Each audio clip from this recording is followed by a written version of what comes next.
Hi everyone, and Happy New Year. We'll go ahead the Budget and Finance Committee Procurement Work Group.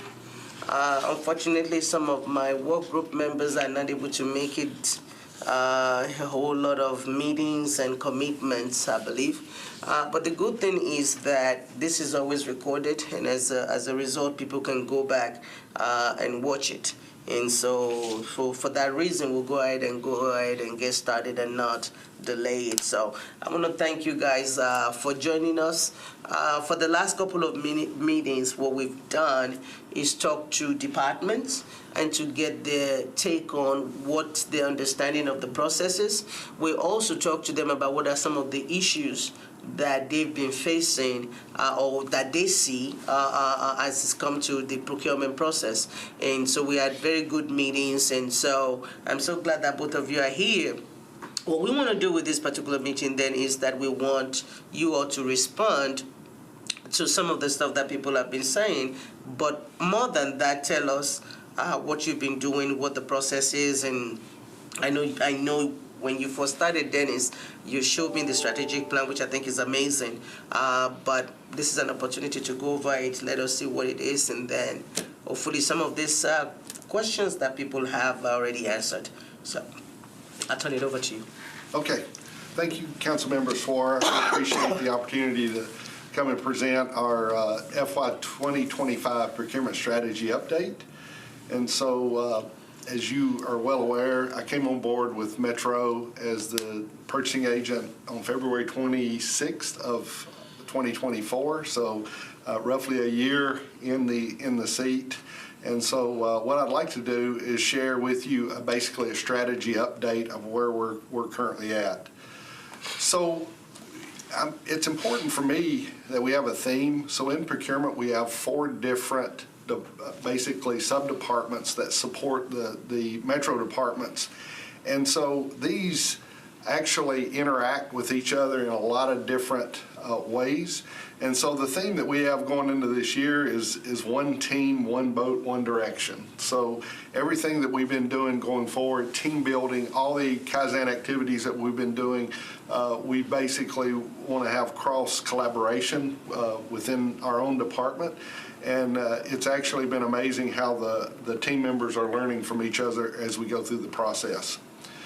So to create the strategy, a lot of different discussions, a lot of transparent discussions with the buyer team, the management team, finance leadership feedback, also Metro Council feedback. You and I had an opportunity to meet, and then I've met with some other Metro Council members and received feedback from them. Voice of customer meetings with several Metro departments, so we've had a lot of different discussions with water and HR and library and a lot of different departments that we support, requesting their feedback on the process of where we're currently at. Procurement talent analysis, so we have a very talented group of people, and making sure that we're optimizing their talent in the processes that we currently have.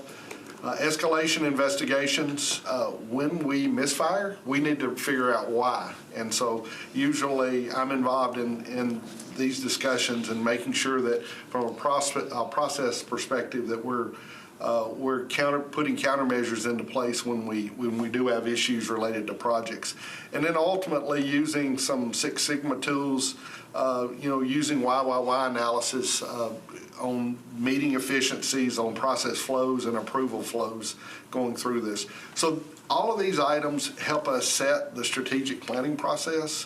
And so it's very important that we have a method in looking at optimizing our strategy going forward. So for FY25, we created 5 key pillars that we're working with. And in these pillars, so in my mind, these are our priorities going into this year. One of the things that I found over my career is that when you have too many pillars, too many different strategies, unfortunately, you'll step back and figure out that you didn't accomplish anything. So these are our core. In all of our meetings, management team meetings, and actually staff meetings, we have discussions on where we're at in this. So the first one is improving procurement cycle time. This is actually our number one priority. As I come on board, the biggest complaint that I heard from everyone is the process is too slow. And so I've been actually leading a Kaizen activity with several team members to look at that, and I'll share some information on that. Improved communication and collaboration between procurement and Metro departments. One of the ways that we were aligned basically had different procurement people supporting different departments. As we went through the process, our procurement staff's actually very lean. And so this led to some issues in not having very streamlined communication and collaboration. So we've actually had some process fixes related to that as well. Approve procurement efficiency for greater job satisfaction and retention. Historically, procurement's had issues retaining talent, and I think Michelle Lane over the past few years has done an incredible job being able to do that. Since I've come on board over the past year, we've actually had one retirement, and we've basically had really good retention and really good motivation on the team for that pillar. Optimizing department budgets by reducing cost.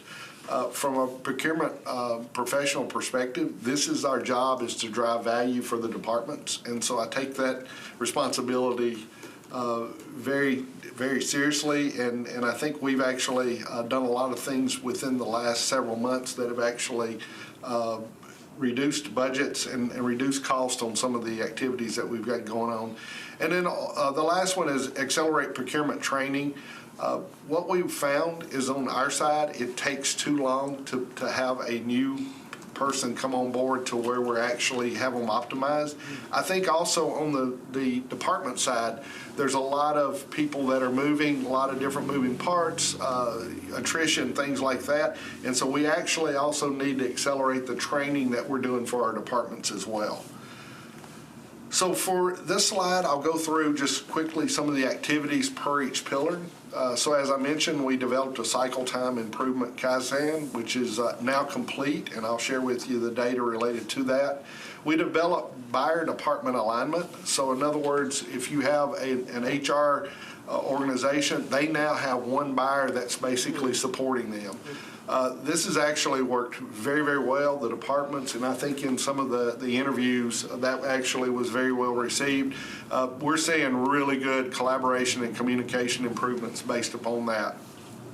Develop buyer standardization Kaizen and adjust management structure to improve team leadership.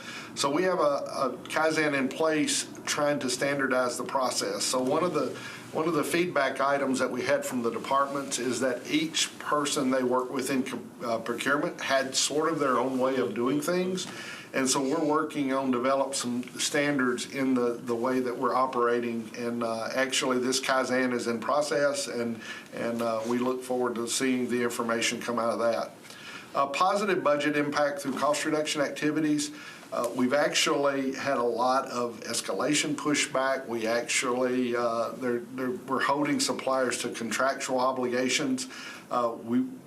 Zach actually just had a very successful e-auction for the water department here recently. So we're looking at very strategic ways to reduce cost and optimize the department budgets going forward. Weekly one-on-one communication with the buyers. So I'm a firm believer that communication is the core of what we do. And so part of this responsibility is making sure that we are supporting the buyers who are ultimately supporting the departments. If there are issues that come up, we actually are closer to the item to be able to solve it. And then the last one is create targets and metrics that can be measured. So ultimately, I'm a firm believer, coming from the automotive industry, that everything needs to be measured. If it's something you're going to track, there needs to be a measurement, and not only that, there needs to be a target associated to it. So if you go on the procurement site, we've actually got some really neat dashboarding that Zach actually was instrumental in creating. I know I've actually had a lot of people that have actually went out there and looked at that, and so we want to continually strive to benchmark ourselves and measure ourselves to a higher level of performance going forward. And the rest of the deck I'll go through very quickly, and we'll get. Can I ask a question? Do you benchmark against other cities in similar sizes? Absolutely. Okay. And so one of the organizations that we work with is NIGP. And so actually, we also just created a benchmarking activity with Harvard Kennedy School, and actually Zach actually led that. And so it's important that we get similar sized cities in the way that we look at some of our data. So the answer is yes. Okay, thanks. So one thing that's very important to me coming into the metro is social impact goals. So, the work's the work. We want to strive to do our very, very best every day, but I think that part of our responsibility is that we're also good citizens for Metro. And so I think these social impact goals are important. So these are the 5 impact goals, social impact goals that we have. So DEI training curriculum. We actually are very robust in training on our staff. We've actually got several people that are actually key trainers for the HR department in DEI, and so we're very proud of that. Justice impacted individual benchmarking. So we've actually got a Procurement Standards Board member that is a Justice Impacted individual, and so we've got in some interesting conversations around what other cities benchmarking. I know Baltimore, it seems to me, may be further ahead in this, but looking to see if there are things that we can do to actually aid Justice Impacted individuals. Continue professional certification momentum. Our team is actually certified in a lot of different organizations, and I know there's an accreditation that Zach's been working on with NIGP coming forward. One of the things that really has impressed me coming into the organization is first of all how difficult these certifications are to get, but then also from a professionalism perspective, how important it is to our team to actually continue to strive for those certifications. Team building is another one that's important. We have a staff of 26 people currently, and with us being in a virtual world most of the time, it's important that we continue to have collaboration and have team building dinners and chili cook-offs, and so we strive to continue that as well. And then ultimately, quality of life and work-life balance are very, very important. So coming in, we want to figure out all the efficiencies we can to where when people come in, they feel good about what it is they're doing in their daily life. And then ultimately, then leaving Metro and going and enjoying whatever it is that drives them, their family life, spirituality, and that sort of thing. So our other departments within purchasing also have their strategy. So Procurement Resource Group, they have a strategy. Zach leads innovation and strategy, so he actually has strategies working on reducing forms. One of the things that I think is important, and I'm giving you a little precursor into the FY26 strategy, we really need vendor performance management improvement within Metro, and so we've started that with a couple of contracts this year, but ultimately we will be rolling out that as an improvement item going into next year.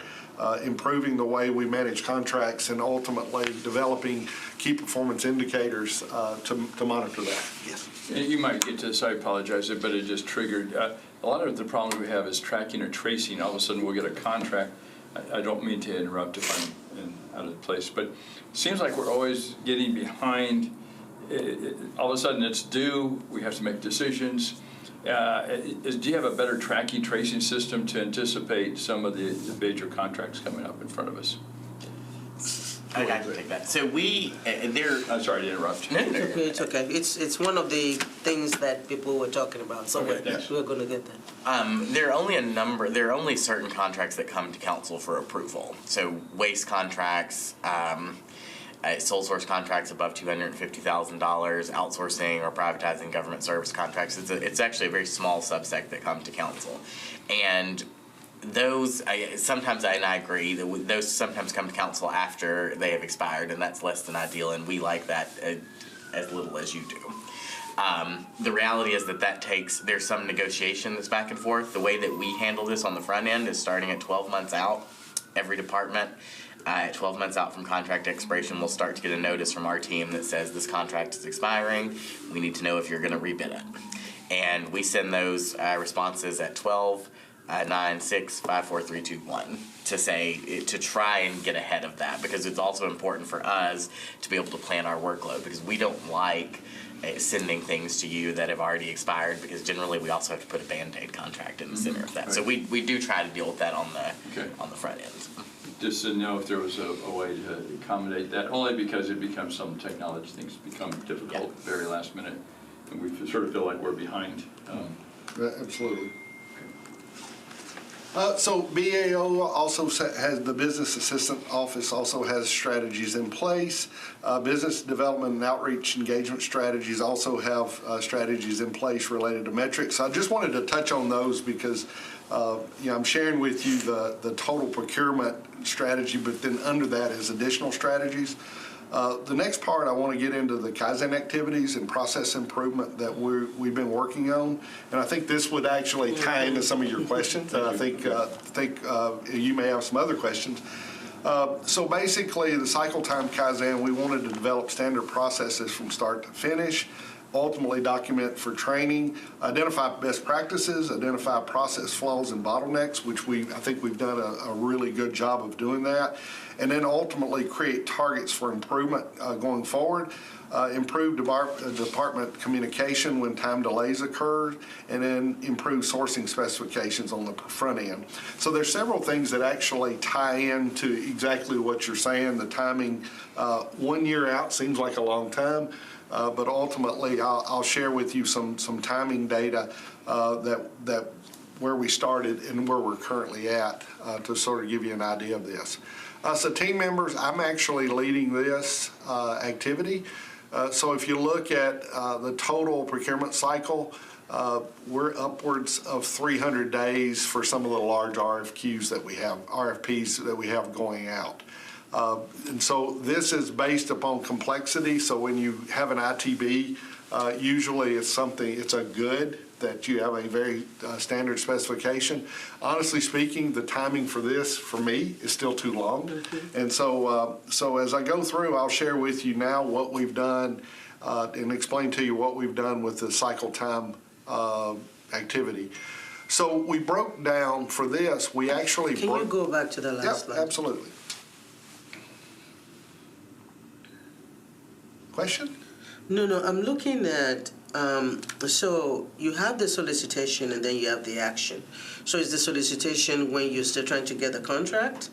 Or because I think that the days for the solicitation and the action add up to the total number of days. So what is the difference between those two is what I'm trying to find out. So what we do is if you look at procurement efficiency and then transactional efficiency, we measure two different ways. Okay. And so this is so it's basically the same thing and it's being measured in two different ways as far as the amount of days that we're going through. So I did not happening simultaneously. Why are the days on top of each other? I guess that's what I'm trying to figure out. Because if you're looking, yes. Yeah, it's basically phase 1 and phase 2. So Okay. procurement efficiency, to put it in layman's terms, procurement efficiency is from the requisition, which is a document that the department submits to let us know what they need, Okay. to the intent to award, which is once we've evaluated the contract and told them who we're going to award to. That second piece is from the intent to award through the effectuation of the contract. So it's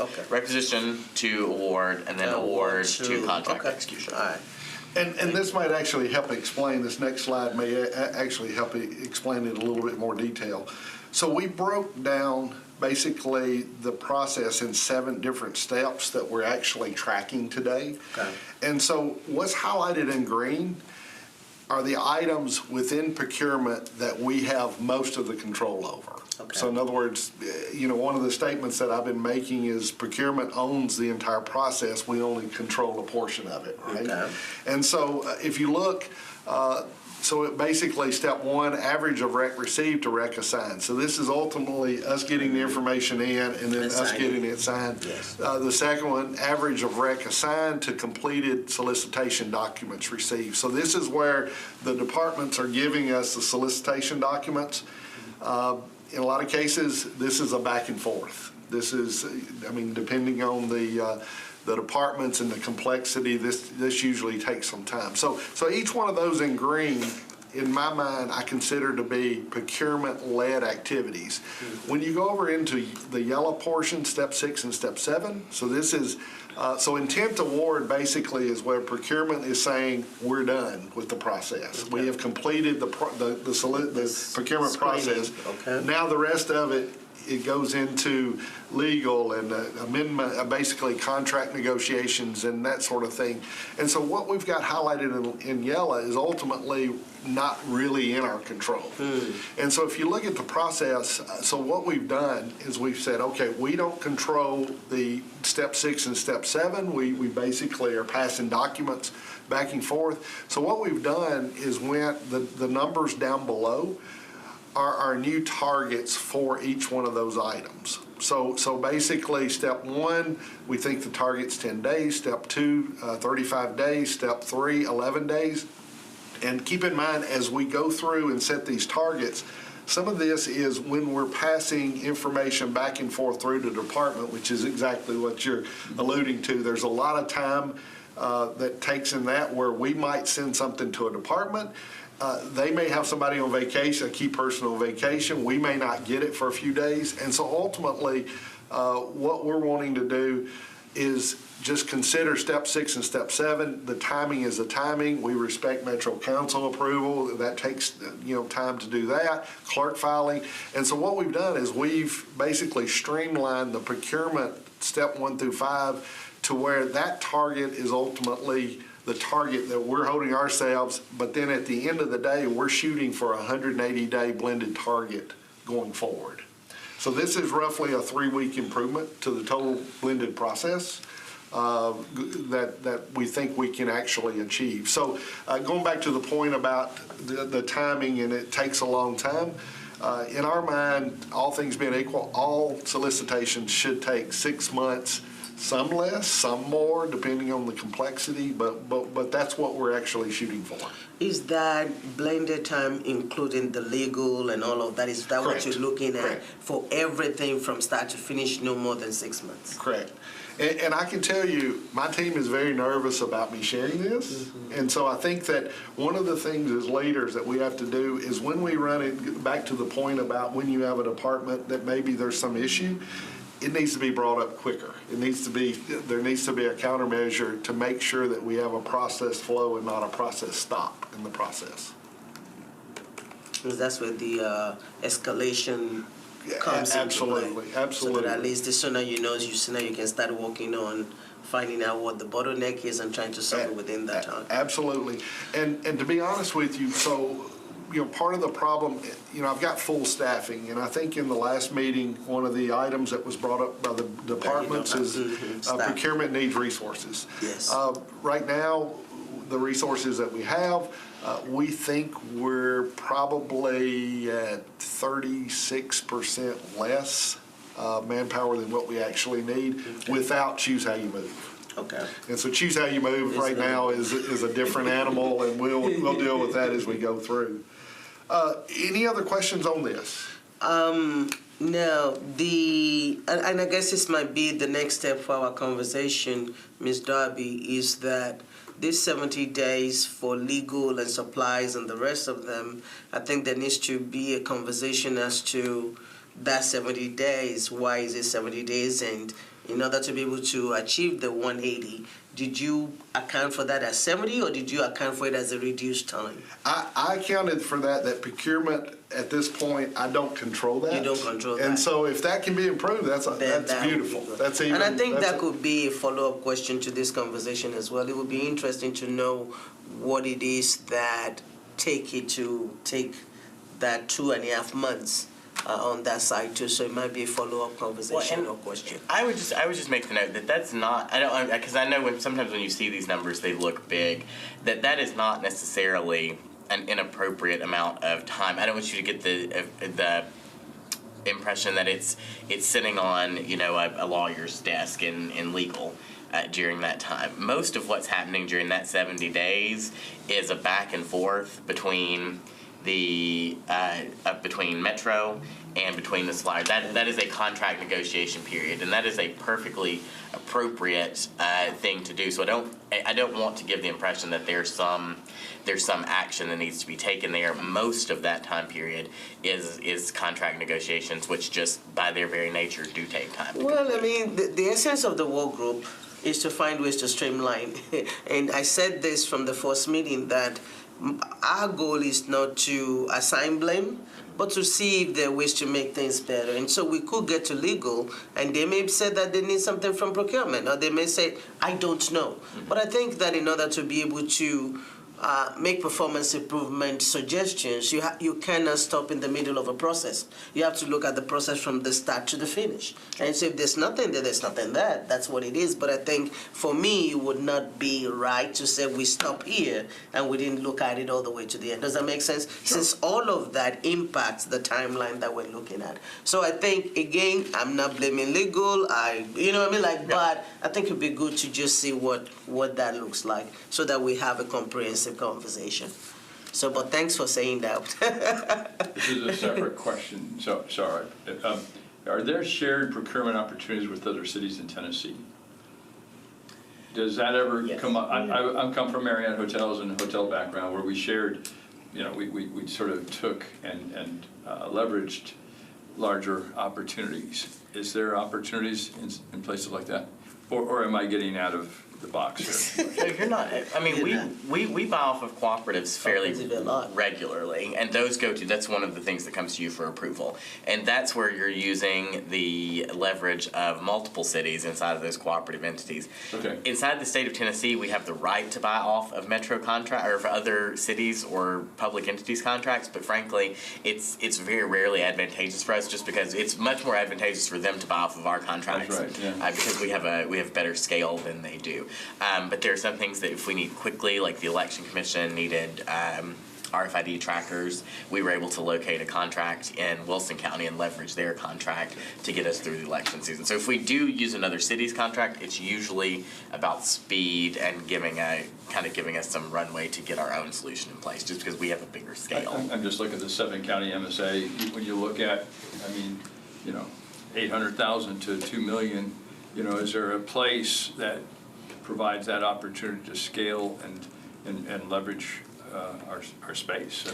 We also use a lot of the state's contracts. The state, okay. We can buy off of all general service contracts at the state have a provision that allow for local government entities to purchase off them. And we do, especially with vehicles or things where they have a better scale than we do, we use a lot of those. Okay, thanks. And if you will go back to one or two of the meetings that we had, we did talk a lot about those cooperative agreements. Okay. And so we do have that where we use in another city. In fact, one of the ones that I just pulled up was one of the ones that we had where we were looking at and saying, it was 2015, remember that? So there's a lot of conversation about cooperative agreement, which we do use. Okay, thanks. And so, thank you. So this slide, my attempt was to have a visual of exactly what the process looks like. So we mentioned training and education for departments, and so this gives a very good picture of exactly what the process is about, and then ultimately the timing that goes into this process. So in the future we plan. My goal is for the departments and procurement now we've created collaboration to actually use some of this timing to plan better, to your point earlier about the runway that we had for actually doing a solicitation. The next one is related to organizational changes. So me being relatively new to the process, I wanted to come in and add value right off the bat. And so what we actually did, we had the procurement teams divided up between actually two different leaders within procurement. And I wanted, since we were working on standardization and also cycle time improvements, there was a lot of things we were doing to where we wanted to create a more team atmosphere. We basically pulled the entire team together and rode them directly under me. So Not that that's anything magical, other than I've got a lot of years of experience doing a lot of different things. And so what we found is that this has created really nice team chemistry, team collaboration within the department. And ultimately, I think we have some dividends coming from that as well. One other reason for doing this, not that I was looking for additional workload, but I wanted my purchasing, my path to be quicker. I wanted to be accelerated in Metro, since I was an outsider coming into the organization. So this actually forced me to get involved in a lot of other things quicker in the process. FY25 strategy speed bumps. So these are just a few of the things, and I think some of this was actually mentioned from the departments in the meetings. But buyer and BAO manpower, we've actually, the benchmarking that we've done through Harvard Kennedy School and NIGP said that the average buyer should have somewhere between 12 and 13 active solicitations going at once. Right now, due to an FMLA that we're going through, we're right now at 20. So right now, as we're pressing to go faster, this has been probably one of the most difficult things for me to maneuver, is what projects have priority over the other projects. And so this actually come up in the department interviews that we did. And so within the finance area, Director Crumbo and Director Reed are actually looking to see if there's any kind of budget allocations to where even it may be temporary support we may get to help get us through the rest of the year. The next one are supplier issues. So we've had a few protests here recently. We've had actually a lot of escalations. The world that I came from in automotive, honestly speaking, escalations were pretty unheard of. And so as we go through this, I'm requiring more detailed documentation of what the escalation is related to the amount of money that they're looking to do, and then ultimately, is it market economics, if you think of the price of steel or the price of raw materials, and basically doing validation on that.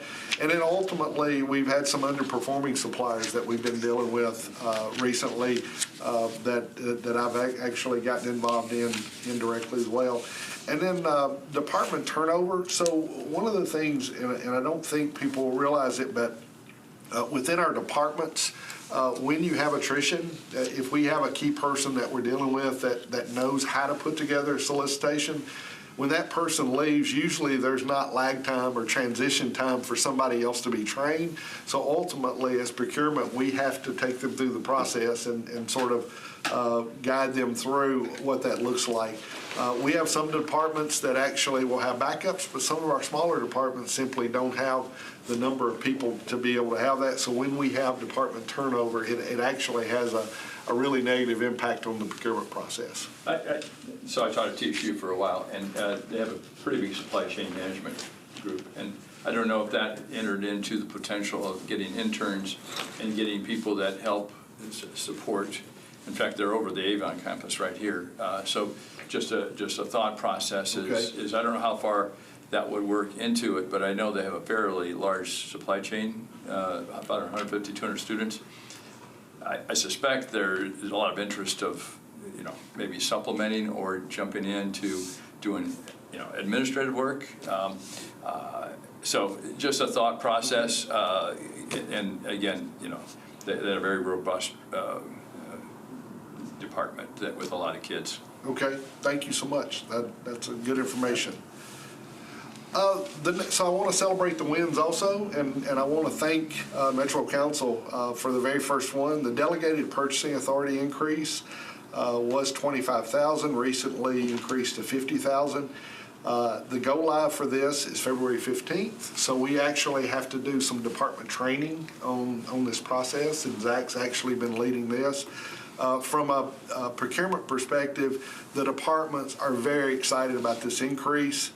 Because if you think of the way that the inflation has hit us over the past several years, that $25,000 become very low numbers. So 50,000 gives a good number to work with, and it also then from the not low value added items, but from a procurement perspective, NIGP says the average solicitation cost $17,000 to actually go through a solicitation, and so not that the smaller dollar solicitations do that, but these will cost thousands of dollars to basically solicit a under $50,000 item. So I think this gives the departments really nice flexibility. I want to thank Metro Council for that approval, and Zach actually led getting all the information to the right people to be able to get that approved. So on behalf of procurement, thank you all very much for this, and I know the departments are excited about it as well.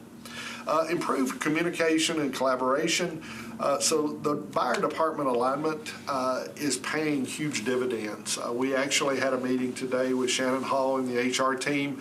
The person they actually called out and said, we appreciate what you're trying to do here, that we have one person that sort of understands us and knows what the priorities are. And it sort of goes back into your comment about the runway, right? So if they're working with one particular person, and actually in the HR meeting we had, they brought up 2 potential projects that are on the horizon that are actually going to be very important to employees' benefits going forward. That's what we're looking for, right? That kind of collaboration. The project tracking, this is actually a really nice improvement. This item actually come out of the department interviews. They basically requested better project tracking, more project tracking. And so what we've done is we have a tool called Project Portfolio that we have all of our projects basically loaded in. And using some AI tools, and Scott Ferguson is actually sort of our AI guru within procurement. He created a way that would actually go and pull the report and send an automated report to the departments virtually every day if they wanted, or whatever cadence they want. So this is actually a really nice tool. Thank you again. This activity actually really helped us again, getting that feedback, and then us actually figuring out solutions was important. We also have face-to-face meetings. Any department that has over 3 active solicitations, the requirement is for us to meet face-to-face with that department weekly. And those are taking place, especially some of our larger departments, water, parks, general services, if you think of some of those in NDOT. And then ultimately, just simply the face-to-face collaboration. I'm trying to go reach the actual department heads, meeting with them as much as I can. Actually, I'm going to meet with Fairgrounds tomorrow, and getting out and meeting people face-to-face. I think it's important with post-COVID. That was one of the things that I think virtually all companies came out of not communicating as effectively as it is. So we're trying to improve that as well. And then ultimately the 180-day solicitation I think is a huge win for us as well. And then the last slide, and this was actually a plea to our departments as we went through it. Continue to give us voice of customer. So like the items you brought up, we want to hear those, right? We want the feedback. We want to know when we perform well. We also want to know when we don't meet the expectation. Ultimately, process improvement items, we've actually got a parking lot that has several items that have spun out of the Kaizen activities that we've had that we're wanting to work on. Close communications and collaborations with the buyer. It's important that communication goes 2 ways, and so we can attempt, but we also need someone on the department side to do this as well. I mentioned patience. We've experienced this year several leave issues due to health, bereavement. I personally had a bereavement experience, and so we've maneuvered, and we've tried to keep our priority list intact on basically going red, yellow, green related to the priority. But ultimately, as we get new headcount, there will still be a learning curve that we're going through. And so, requesting patience, I think, is important. And then ultimately training. one of the interesting things that come out of the department meetings that I had personally is, for voice of customer, is procurement does a really, really good job of rolling out big picture training, 8 hours of training. We sit in a room and we go through. And one of the things that we found was missing is we might have a particular department that has a need related to, example, POs, writing POs. One may be creating solicitations. One may be actually you processing invoices or whatever the issue may be. And so we've developed, we call it precision procurement training, where we're creating individual modules per that and then having training sessions. And so right now we've actually today with HR, they want some training related to solicitations and evaluation criteria and that sort of thing. And so as we get this voice of customer, we're getting proactive, and then ultimately then the end goal is to create with AI or through video, basically tape the modules that we have, and then someone can watch them at any given point in time, similar to this meeting that we're having now. And then ultimately, I'm always available for questions. We've got a lot of things in flight. We've got a lot of things we want to do going forward. So we're actually in flight already on an FY26 strategy creation that we're working on. But at the end of the day, it's always about coming in and doing your very best with what you got, and I think we're doing a really good job of that. But I'm always looking for improvement ideas as well. So awesome. Thank you. We appreciate that, and I'm very excited or happy to hear that some of the things that you're doing came as a result of the work group interviews. I think that's the purpose of all of this. Absolutely. So that we continue to look for ways to make things better. I'm going to start off based on some things that I think came from those interviews that I think I need more clarification in terms of what you're doing, or I feel like I need more information, or that I don't think we've addressed in full. okay. The tracking, thank you for that, because that came up a whole lot.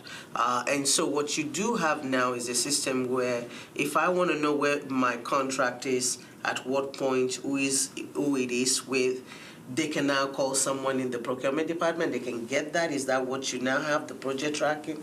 I want to make sure that I understand that. Or is that something that they can go to a website and find out? I think that was one of the major concerns in terms of they don't know where things are. Is that what you were telling us? So we can feed you an email every day if you wish. Okay. On exactly where that project is. And so this is actually an automated tool. So our system's called Project Portfolio, where we actually do the updates. So the idea is this is an automated report that you can get by email that will show you. And like I said, I can't imagine anybody wanting it daily. No. but I do think it's a way. And so my request to the procurement team is that it needs to be updated weekly, right? We can't let it go weeks without being updated. Okay. So that's the system. And then the personal touch is if for larger departments that have more than 3 solicitations, we want face-to-face meetings to go through the project. Okay. So chances are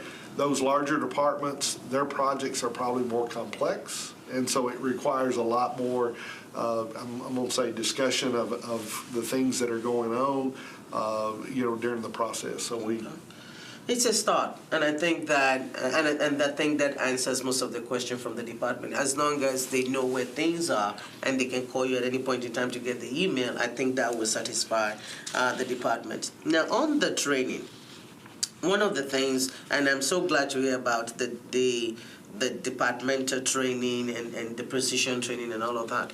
But one of the requested items was also buyer training. I have maybe it's consistency around buyer training. Maybe it's still for department, but it's one of the things that I wrote down. I can't even remember who said that. And so, is that something that is maybe your buyers? That would be your departmental buyers. So you have training for them as well. So what we're doing right now we have a buyer standardization Kaizen activity taking place that's actually buyer led. And so what we're doing in this is we're wanting to create.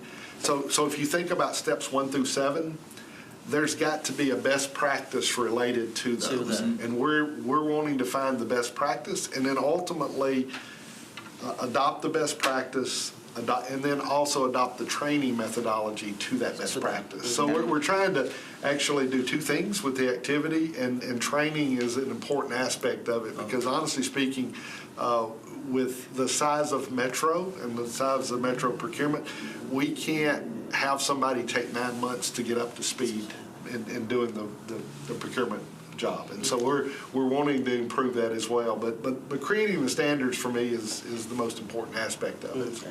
I want to make sure that I put the MISA training. Is that part of the training that you're doing? I wrote sometimes that this is the standardized training for Metro Information Security Agreement.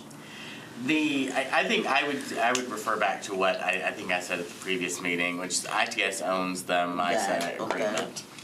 And that we have to, because of the way that's written, we have to rely on the supplier and the department to fill out. I mean, we have a process for that. There's a matrix, there's a form that they fill out, and depending on what comes into that form, determines what appendices get appended to that. That's a process that ITS designed with us that I think works well for both of us. I think there's some frustration on the departmental ends because, again, it lengthens the term of negotiation because you're adding these appendices to the contract. But I'm hesitant to criticize ITS on that because that is, again, we have a lot larger vulnerabilities than a private sector entity would. So from my perspective, that process works the way it's supposed to. So is it a departmental training to address that? Is it a joint training with ITS to address that? Is it, and I think that one of the concerns was always that there's so many things you check that may not be relevant to the contract that you're trying to get, right, but you have to still go through all of that. So is that something between ITS and procurement, or is that a departmental training? Well, but the department really doesn't play a role in it. In that, okay. Because there's no reason for we lead that portion of it with ITS and with suppliers. So then why is the department frustrated about it? Listen, if I had that answer, if I had all those answers, we wouldn't. But I don't know. I think there's some. If they are negotiating a delegated purchasing contract, but even if they're negotiating a delegated purchasing contract, we effectuate that for them. Okay. So I think my feeling from the last meeting was that there's some frustration about the timing and the back and forth on that. But that is, that's one of those things that I think that process works fairly well because ITS has said, rather than us coming to ITS at the end and saying, hey, we need you to review this, they've been very proactive on the front end and said, here's this matrix, you tell us what they I do think that because department feel like it might be adding to the time, and department may not understand the need or why, so if it's just a question of this is relevant, this is not relevant, and so I think it's just a question of that communication and that meeting and that training, and I think that might help with that. The other thing that we talk about a lot is the threshold. And I know that we just talk about the delegated authority being increased. Did we also talk about, and Ms. Darby remind me about this, and I don't know if we can or we cannot, did we also talk about the threshold of what comes to council as well, in terms of, I know it's like $250,000 now. Was that part of the conversation that we had the last time, or was it just a delegated authority that we're talking about? I don't know that we had the conversation last time in this committee, but the conversation has come up about the sole source threshold. That's the $250,000. Yeah. So and that is by ordinance. So if the council wanted to increase that, that's something that would be under the council's purview. I don't know if procurement has an opinion on that or not. My job is to review sole sources and to try to figure out a way to pick not a sole source. So it might be maybe different than the purchasing agents on this one. So the vendor performance improvement, I'm a big fan of that. I think that one of the things that we did my first time, if you remember, is the suspension and debarment and making that list public, because we don't want to keep doing business with bad actors. And I think that if somebody has not performed, if Department A used them, they did not perform, Department B should know about that and not use the same person again. And I think that hopefully this is something that gets us there. So the last set of questions that I'm going to have, and thank you both so much, is when it comes to council. So in this conversation, and when we started all the initial discussion, when we're talking about sole source, when we're talking about what is that thing called? Cooperatives and things like that. There are some things that you guys do on the front end to make sure before you go in and decide that you're doing a cooperative or that you're doing a sole source that we're not privy to, that allows us to continue to raise questions about things that are already done. Have you, since our last conversation, thought about what are some of the information you can provide us on the front end that lessens that question, other than us having a council training, which I think I'm open to? But I think when I'm looking at, like I was telling you, one of the cooperatives that I had a proposal that was 2015, and I'm like, it's 2015. Is it still relevant in 2024? So a lot of things go through our mind because we don't have all that information. Have you thought about it, and is this something that you can go think about in terms of council part of it that will highlight that, okay, this is something that we've already done. These are the steps. I know you take a lot of steps before you decide on sole source. We went through all of that. But some of that we're not privy to. And I think because we're not, we're still asking those questions. Have you thought about how do you get counsel? And I don't know if it's a form or summary, and I don't know what it is, but is there something that you can provide us that can make our job easier, where we don't ask all those questions? It's a good idea. Executive summary of some type. Or something that would help. I know that now. I know there's a summary in the back. I was gonna say. There's a summary in the back. I will tell you that when I'm reviewing those contracts, there's all of that information in the back. But it's a lot to go through. Yeah. Some of us go through it, some of us don't. Right. And so how do we want to work better. We want to make the life of everybody easier. And I'm not sending an email to Ms. Dabby at 2 a.m. in the morning about something that is very obvious. Yeah, right? then Margaret's just going to call me. That doesn't work for me. You know, I walk into budget meeting and everybody's like, there she comes again.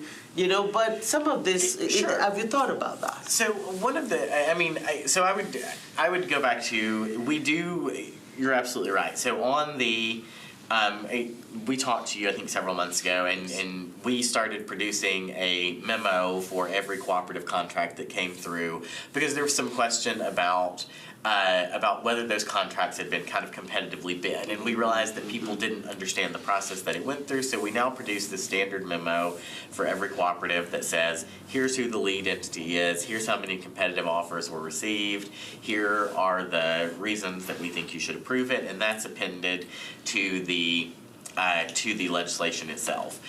I have no control, we have no control over where that's placed in the legislative document. I would love for it to be in the on front. the top. Look at Ms. Dabby in the front, because it's in the back. I've seen it in the back. And it's in the The back, though. legislation goes in the front. So. It's in the back because the legislation goes in the front, and because there are, under state law, there are a number of things that we have to append to that legislation. And under state law, we have to append not just the contract, but also the solicitation documentation for that. So there is all of this stuff that we have to put in with the legislation that by statute has to go in there. And so my assumption is that when legal or council office, I don't really know who puts that packet together, they're putting the things that are required first. And we put it at the very end inside of our routing system because it's easier when I do the review for Dennis to find it, to just, because he knows just to go straight to the end, because that's when he's reviewing the review. So I don't know that we could add anything additional to that, because I think that is, I'm always open to that, but that is something that I think is helping to give more information there. I am very much in favor of a council-wide training on just generally how the procurement process works. And we'd be happy to come and do that anytime. So I think that's great. Like I said, I've seen the memo, but you know, by the time you read everything, the 300 pages to get to it, It's an awful. it's a lot. I read it and I'm like, She reads everything. We have some that are so big when they come through the system that we have an electronic system to submit them, and we had to go in the first couple of weeks and buy more space, basically, because the files are so big sometimes that they can't upload all of the documents to make the request. So it is an obscenely large file. So what about sole source? I know that the memo we're talking about is about the cooperative. Yes. Now, in terms of the sole source itself, there is a process that goes through it. In terms of even when the department comes to you and decide they want to do a sole source, the back and forth and the thing that you do. Could we get some information on that as well, just like you do for the cooperative, so that when we are doing the review, we'll go straight to that memo, we get all of that information, that we're not asking all of that again, because I think that because we do so many sole source, it starts to feel as if that's all we do. Right. I mean, like, and these are usually very big things, and so I think you'll be very able to know the process that goes into that. One last question, and I'll let Councilmember Droffel, if you have any other follow-up, is that when it comes to this sole source agreement, at what point, I know that, do we review, and I think you had said this, either one of you has answered this for me before, so this is the person that we've used, this is the company that we've used in the last 5-10 years. Do we start looking before the end of the 10 years to see if there's somebody else in the market that could do the same thing before we jump into renewing it again? Yeah. Is that the process that we do? And if we do, can that be in the memo? Yes. So that we know that's already done. So there is it's not as pretty of a memo, but there is a memo that goes with the sole sources, that it's a review that goes there that outlines why something is a sole source if it comes through. In the past, we haven't had that for everything. Since Dennis has come on, I review all of those, and so there is a document that's attached there. It's probably also at the end, is my suspicion. Okay.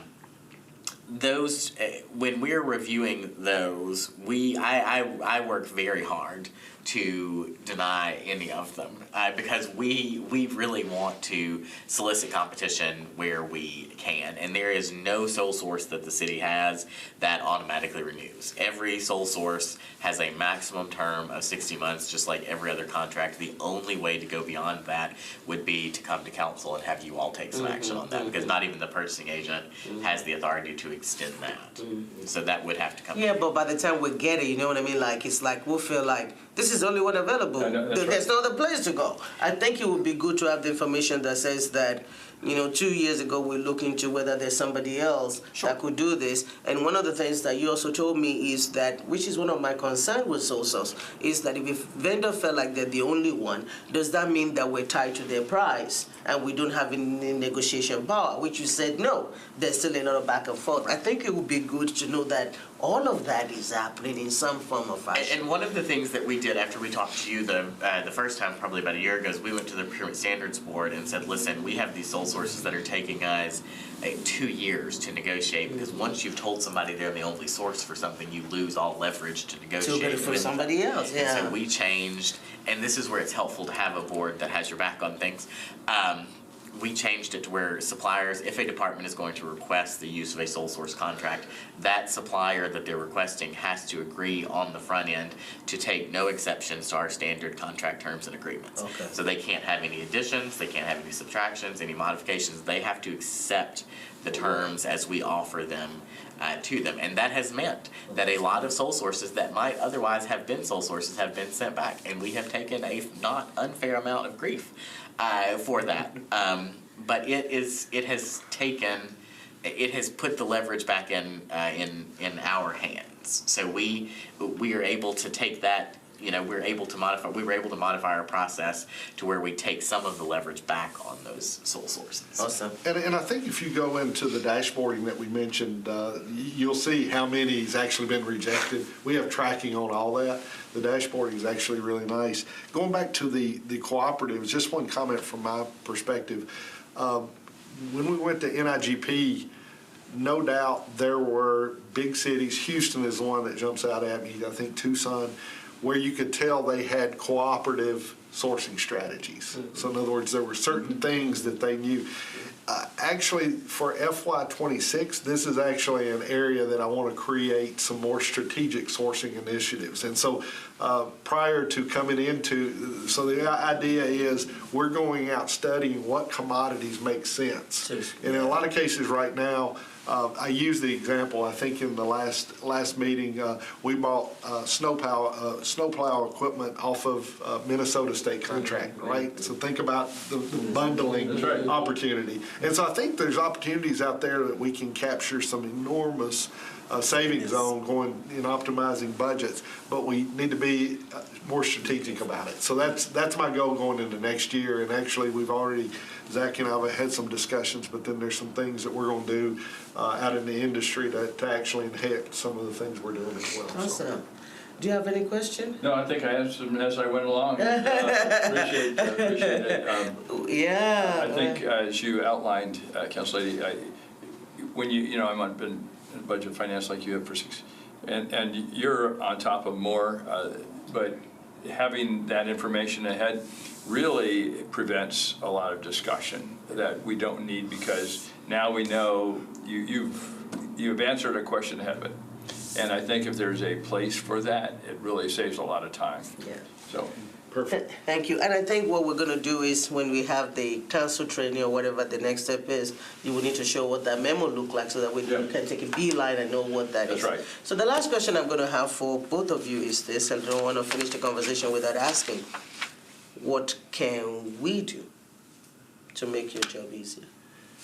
Other than staffing budget, is there anything else that you would like to see because look, one of the things that I've always said is that, one, we want a better understanding, we want education, and I think the more we know, the more communication between everyone involved will make this process better. But I also know that we have very old laws in the book that has been there since when Metro was very small, and we're still using them up till now. And so some of what I would like to do is to be able to look at some of those old things, to be able to see which one of them does not make sense anymore, so that we can keep, we're growing, and we need to make sure that our laws reflect that as well. So you don't have to have an answer today, but part of what this process is supposed to be is that, yes, better coordination between departments, better communication, better training, but all of that I think we got going. But I think some of what we also need to do is also look at our laws and look at which one do we need to adjust based on what other cities are doing, based on what you're trying to do, so that we can help you get to where you need to be. Does that seem fair? Yes, and I just want to plug one item on. You're not going to let it go. Why did I ask? We do, and one thing I think you'll see us talk to you about in the near future is reporting. A lot of times what happens with Metro, we've just gone through a process with the Harvard Kennedy School where we have had them go through all of our reporting to look at this list of like 29 reports that we have to create.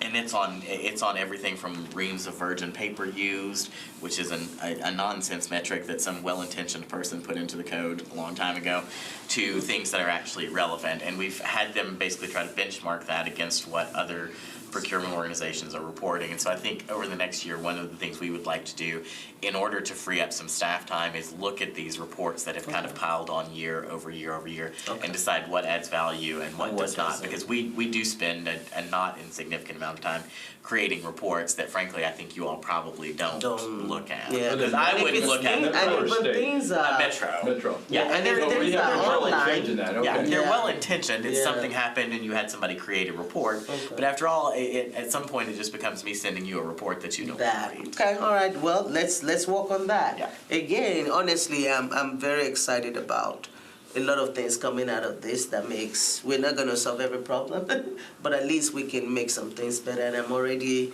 excited about what we've done so far and what we have the opportunity to do. And you guys have been very patient and very, God knows how many times I've bugged Zach in the last 5 or 6 years. I'm sure Michelle is like, thank God I don't have to answer to her anymore. So thank you also very much. We appreciate it. The committee will come back together and try to put a report together. But if you guys think of anything, just shoot me an email and then we'll go from there. Thank you so much. Thank you, Ms. Darby. Thank you, Councilmember Droffel. Thank you, Zach. Thank you, Dennis. I really appreciate it. All right, we're adjourned.